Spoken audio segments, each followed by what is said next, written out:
Why is it that church folks don't smile like they ought to? I mean, think about it. We live in a culture today where smiles are pretty much not on the faces of individuals.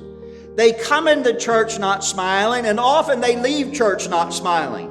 Now, let me say something. When you come into the presence of a baby, listen, most individuals come into the presence of the baby, an infant, and there's just smiles all over their face.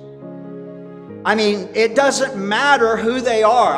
I just this past week witnessed this in a restaurant where an individual had her children and brought both of them in. They was twins, but thank God, one was a boy and one was a girl. So it's easy to tell them apart. But they was there, and some of the men in that restaurant were making goo-goo faces over the infant. There were smiles, and they was talking and bringing on conversation about this infant, this child, and just encouraging and loving. And that's what I'm saying is we come in the area, we need to start smiling more. We need to quit with this woe is me mentality. People, listen to me. All of us who are Christians ought to be the happiest people on the world. Blessed, happy. We find in the Sermon on the Mount, the Beatitudes. We are to smile more.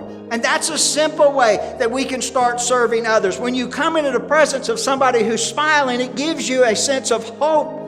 When you come into the presence of somebody who's, oh, woe is me, doom, and you just get depressed. We ought to help people be excited about what's going on. And we find that as the shepherds came, there was such excitement in there. They couldn't wait to go see, and they couldn't wait to go out into the community and tell. They were smiling. They was upbeat in their attitudes.